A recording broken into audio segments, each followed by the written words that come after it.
জলপাইগুড়ি জেলা কংগ্রেস কার্যালয়ে রাজীব গান্ধীর ৮২তম জন্মদিন পালন যথাযোগ্য মর্যাদার সঙ্গে পালিত হল প্রাক্তন প্রধানমন্ত্রী রাজীব গান্ধীর ৮২তম জন্মদিন। সোমবার জলপাইগুড়ি শহরের থানা মোড়ে অবস্থিত জেলা কংগ্রেস কার্যালয়ে রাজীব ভবনে কংগ্রেস নেতৃত্বের অনুষ্ঠান আয়োজন করেন। রাজীব গান্ধীর প্রতিকৃতিতে পুষ্পার্ঘ্য অর্পণ এবং মাল্যদানের মধ্য দিয়ে দিনটির সূচনা হয়। এরপর নেতার জীবন দর্শন এবং দেশের প্রতি তার অবদানের কথা তুলে ধরেন উপস্থিত কংগ্রেস নেতৃবৃন্দ। প্রিয় ও শ্রদ্ধেয় এই নেতার জন্মদিন উপলক্ষে আয়োজিত অনুষ্ঠানে এদিন জেলার বহু কংগ্রেস কর্মী নেতৃত্ব অংশগ্রহণ করেছিলেন।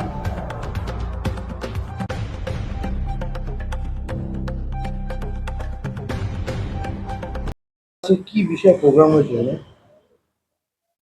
আজকের জেলা কংগ্রেস অফিস রাজীব ভবন থানা মোড়ে সমস্ত ভারতবর্ষের সমস্ত কংগ্রেস কর্মীদের, ভারতবাসীদের প্রিয় এবং শ্রদ্ধেয় নেতা, প্রয়াত নেতা রাজীব গান্ধী অর্থাৎ রাজীবজির ৮২তম জন্মদিন পালন, তাকে স্মরণ অনুষ্ঠান নেওয়া হয়েছিল।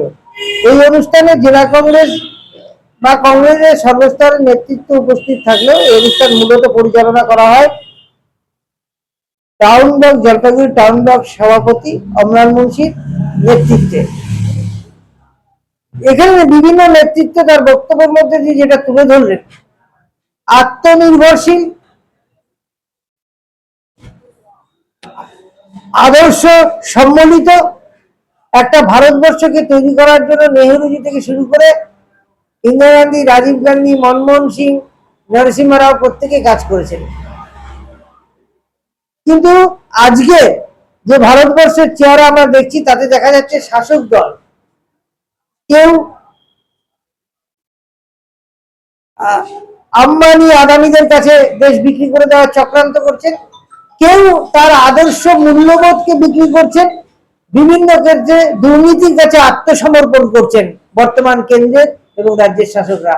এবং সেটার প্রতিরোধের জন্য কংগ্রেস কর্মীদের আহ্বান জানানো হলো, বলা হলো গান্ধীজির আদর্শকে সামনে রেখে, গান্ধীজির আদর্শকে সামনে রেখে যার ভিত্তি ছিল রাজীবজির মনুষ্যত্ব এবং সারল্য, সেটাকে সঙ্গে নিয়ে কংগ্রেস কর্মীদের বাংলার জন্য, মানুষের জন্য রাস্তায় থাকবার জন্য অনুরোধ জানানো হলো, আবেদন জানানো হলো।